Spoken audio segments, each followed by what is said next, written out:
Hello, Real Talkers, and welcome back. On this cold winter day in Jerusalem, I have a very warming guest, someone who comes straight from Miami, and with her looks and smile, she will warm up our hearts and the studio here in Arutz Sheva. She grew up watching her parents create a beautiful center for Russian Jews in Montreal and learned, I'm sure, so much from the devotion and hard work she saw her parents put in the center throughout the years.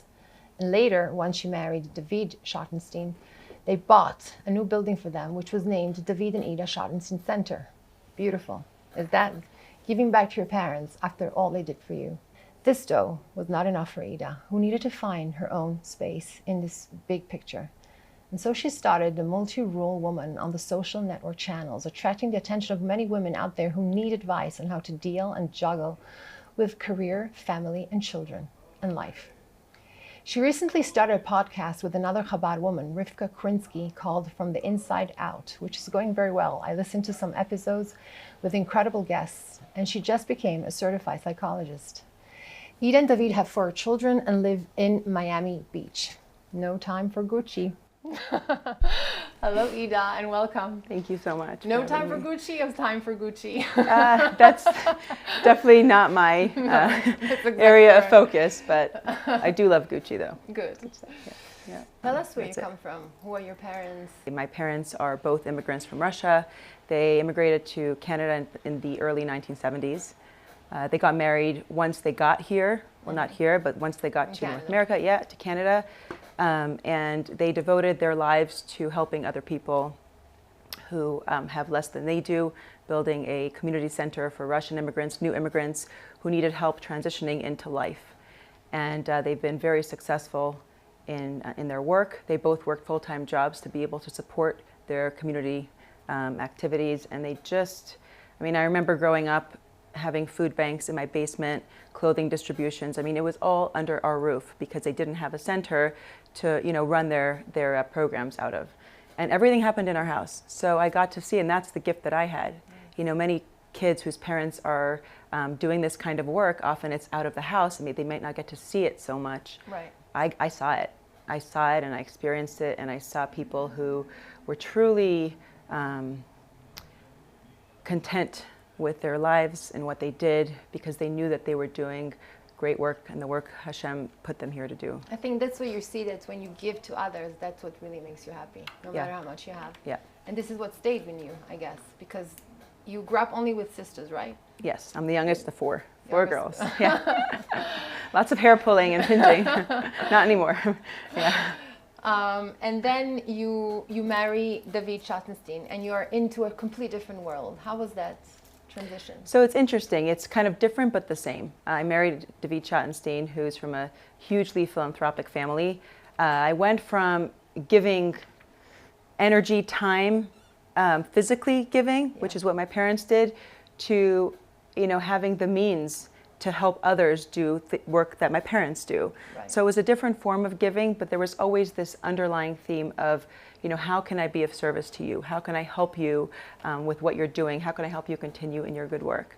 So it was definitely different.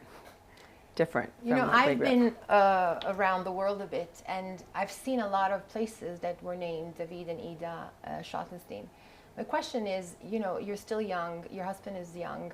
How do you decide where to give, who to give, how much you can give? It's a big responsibility, and I'm sure there's a lot of, people are looking out for you all the time. How do you juggle this? It's a great question. It's a really great question. And it's a bigger question than just, how do you decide where to give your money?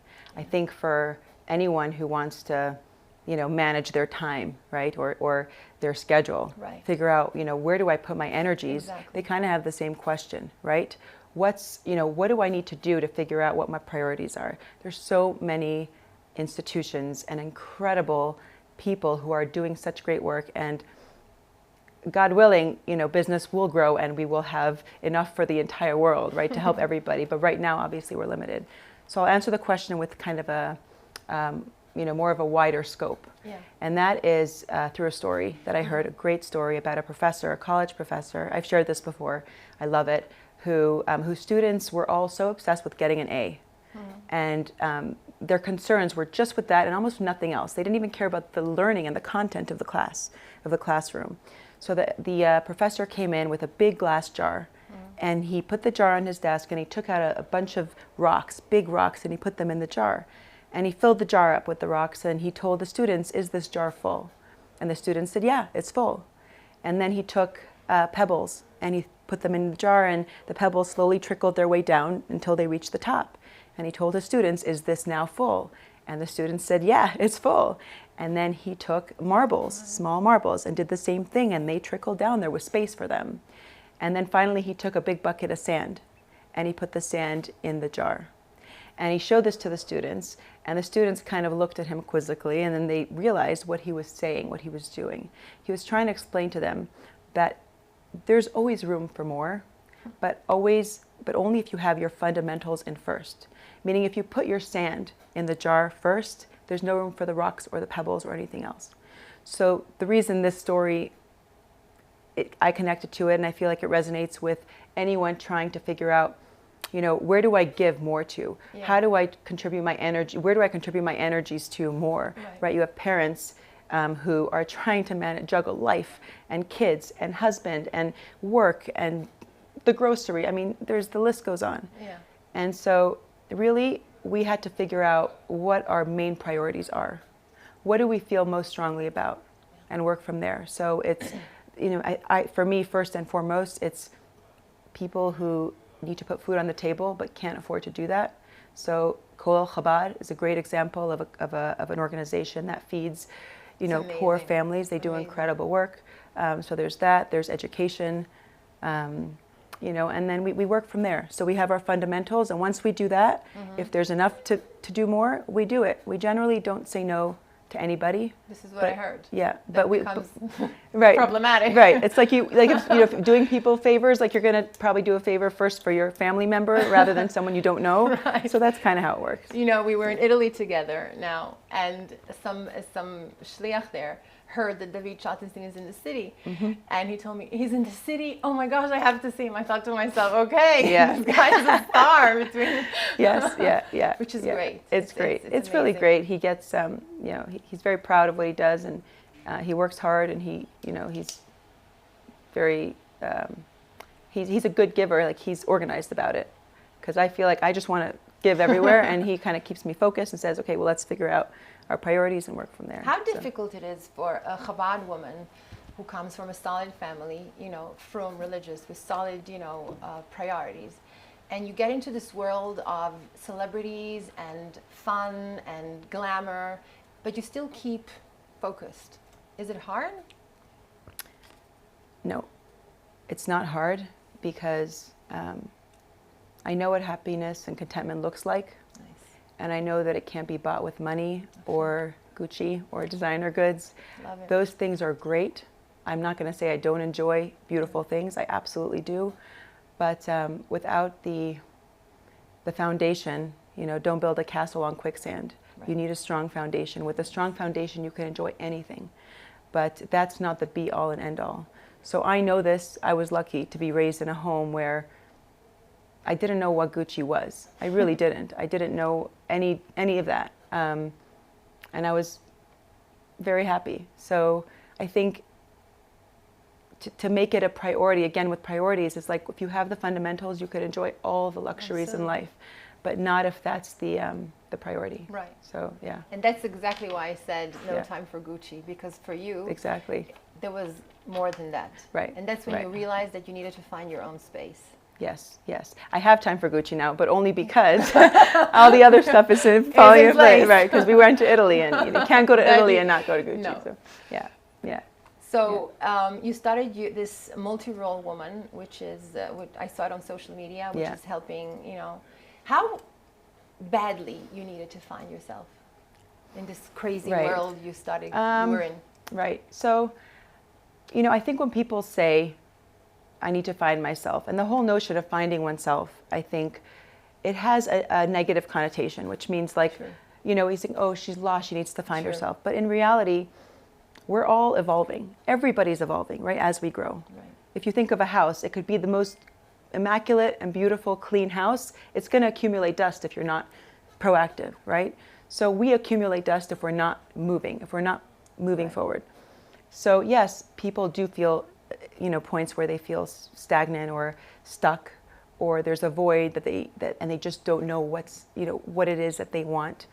But I think that,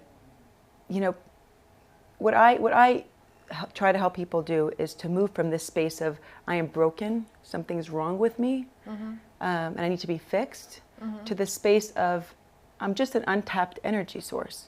I'm like a beautiful home with beautiful furniture, created by the greatest architect in the world, Hashem, right? He created us. He created us perfect.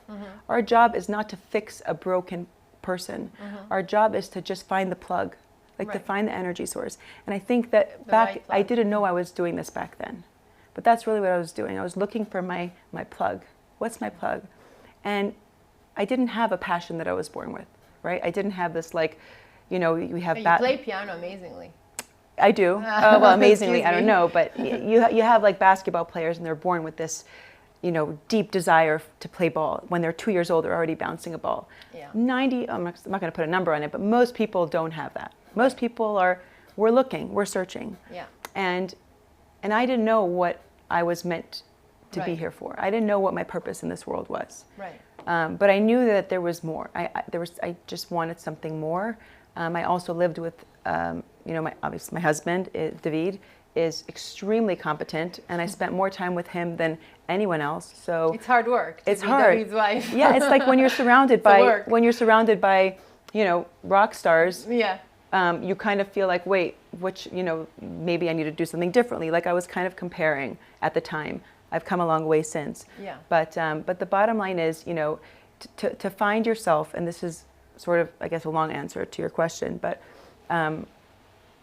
I had to move from a space of, I need, what's going on, I need to figure out what's going on, to, oh, wait a minute, there's so much untapped potential. Right. And I wish everybody could internalize this. Right. No one's broken.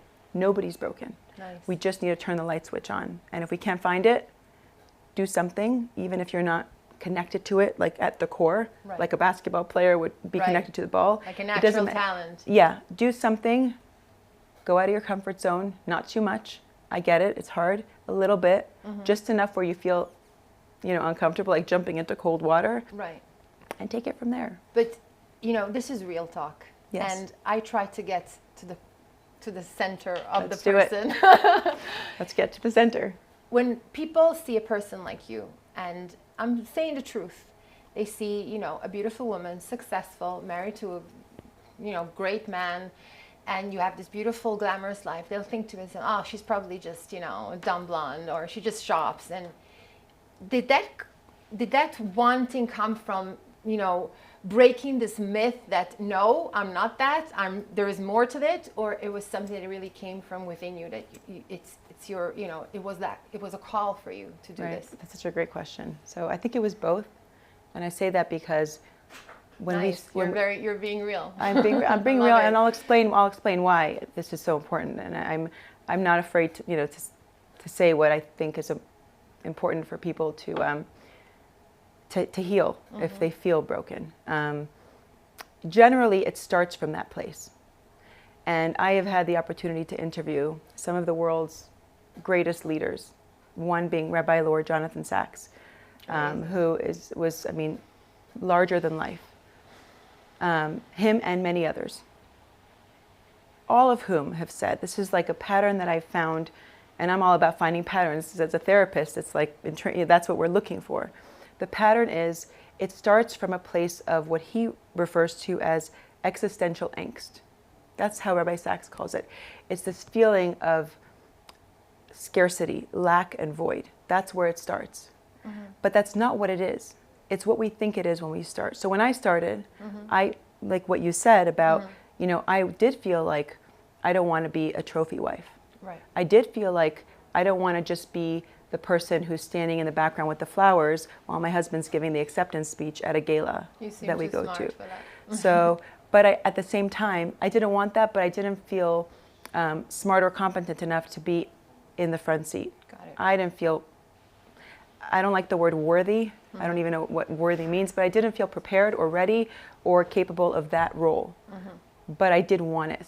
Something inside me wanted it. They say that if you feel triggered by something, or you feel like when you see someone doing something and there's an emotional reaction, it's usually something that needs to be explored. Right. And when I was 10 years old, I used to sneak out of school and watch Oprah.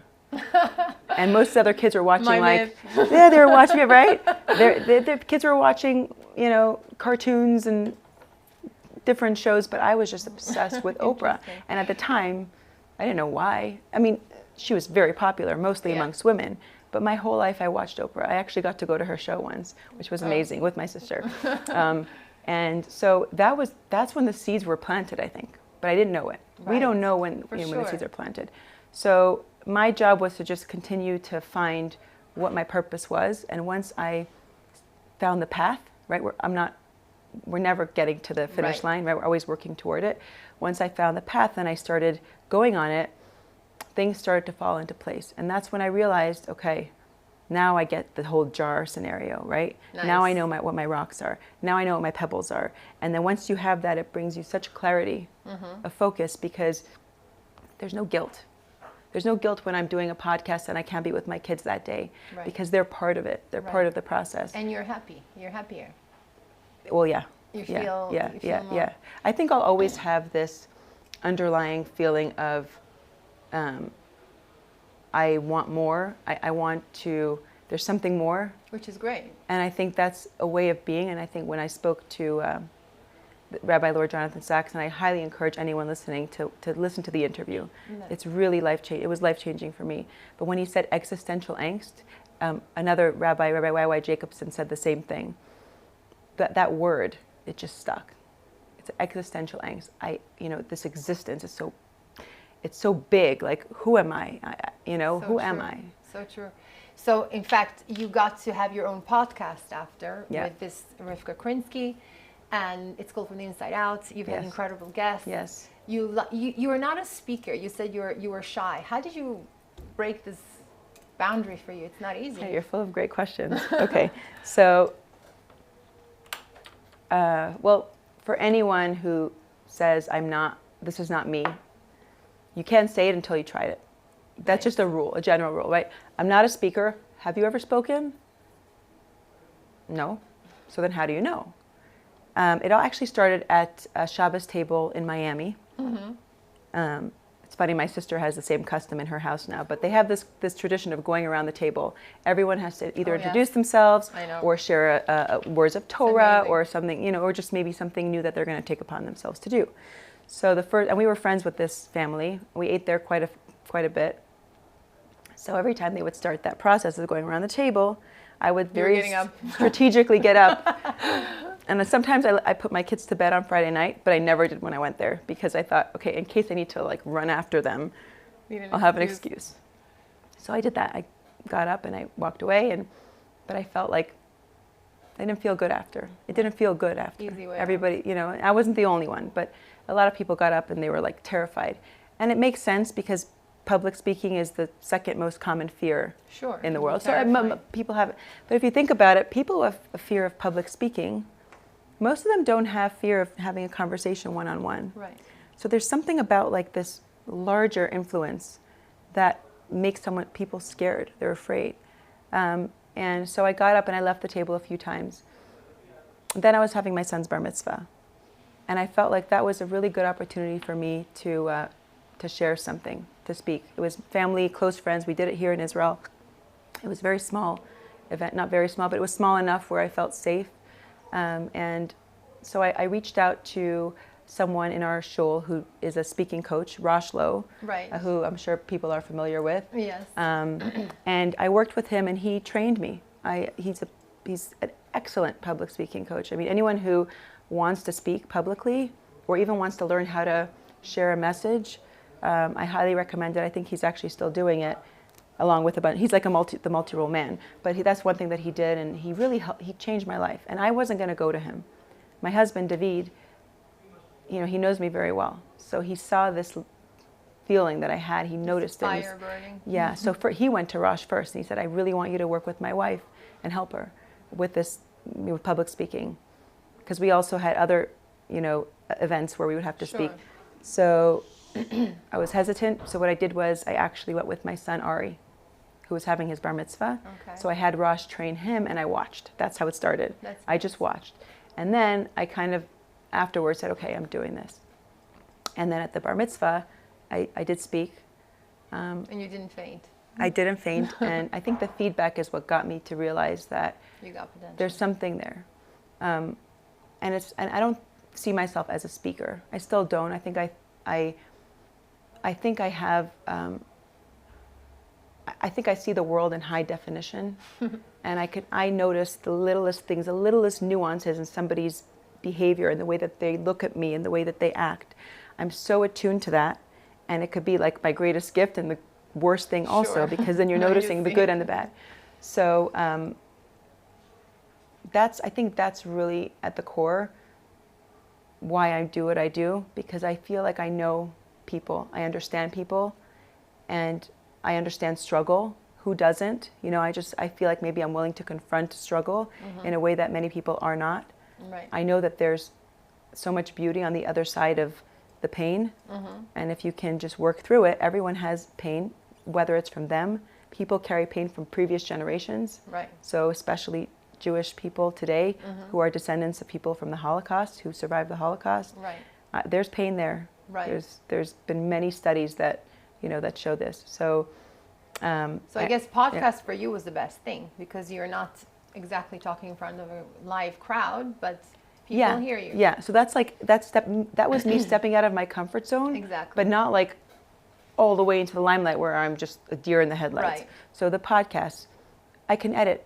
Sometimes I lose my train of thought because I get inattentive. Yeah. So sometimes in an episode, and this is where Rivka Krinsky, my podcast partner, is amazing, because she thinks on her feet and she's quick. Okay. So and she knows when I'm trickling away, and she'll step right in. And then my son's bar mitzvah, my Shabbos table. Every week I share a little Dvar Torah by Rabbi Jonathan Saxon from his book. So these are safe zones. You don't have to, and you don't have to jump into the deep end right away. Right. You don't have to. Right. So that's kind of how it worked. Yeah. How do you deal with people who, I'm sure there's a lot of jealousy, hate. How do you get to focus on the positive?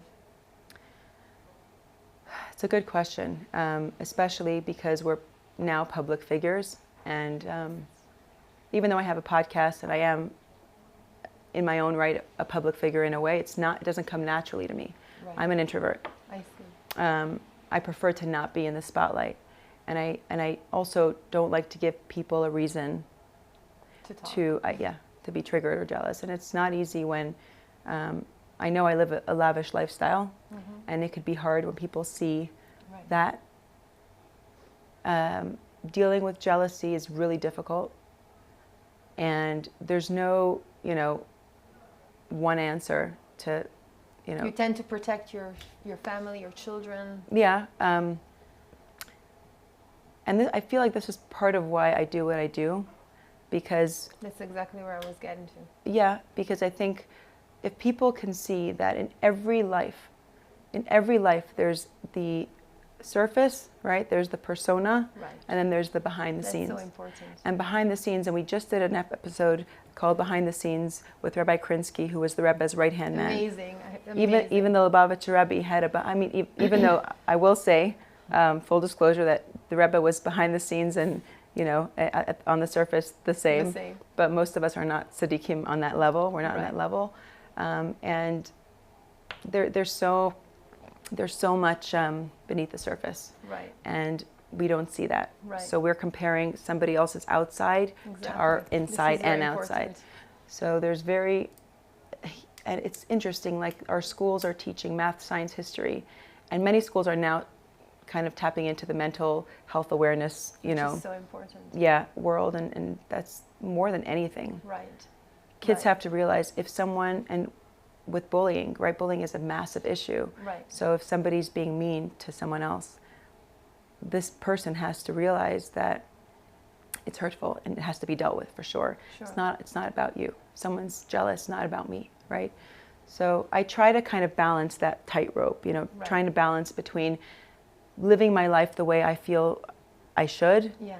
but not doing it in a way where, you know, I'm promoting any sort of jealousy or hate. Right. But that's also the way of the world. There's people Right. out there like that. Right. Um, I guess your yeah. life really started out of your comfort zone.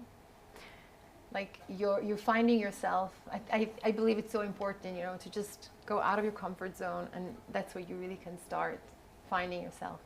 Yes, and I'm happy that you said that, because there are these rules. People love, you know, I've read self-help books for many years, and I love them. 7 Habits of Highly Effective People, Yeah. Brene Amazing. Brown, Yeah. all of those, and they're great. But there's one problem with them, and the problem is that they're not, they say Torah Sinai. It's not like if you adopt these things, everything will change for you. Right. You have to know what works and what doesn't work. So when, you know, people say, okay, I have to step out of my comfort zone, and that's my key. That's my key to happiness. Well, guess what? You might not, it might not be for you in the same way it was for this person, Sure. the right thing. So you have to know, you know, what you need, want. right? And by the way, stepping out of your comfort zone does not mean getting up, you know, on a massive No. platform Right. when you've never done anything like that before. Absolutely. So baby steps. Yeah. Baby steps. Yeah. Yeah. Yeah. You also became a psychologist, a certified A therapist. psychologist, Yeah. therapist. Yeah. I don't know when you have time. I actually just graduated. I just finished now. So I did it slowly, very slowly. So I think, Eda, you represent a very good role model for women, Chabad women, and in general religious women, who lead an incredible life and still maintain, as you said, the foundations, and they get to where they want to go, step by step. I'm so happy we had this conversation. I really think people should look out for her podcast, which we'll publish also from Inside Out. Yeah. And if you need a certified therapist in Miami, I'm not taking new clients right now, but I do. Not taking clients. I'll still do workshops. You know, I like and more of that, but we'll see. I'm still evolving, so figuring it out. Good. Yeah. So next time you come to Israel and Mirz Hashem, we'll talk. We'll do the Eda number chapter 2. Sure, anytime. In the meantime, good luck to you and David. Keep on doing this amazing work. You're really helping a lot of people around. Thank you. Thank you so Thank you much. for having me. This is Thank great. you. Hope you had a good time. See you next time.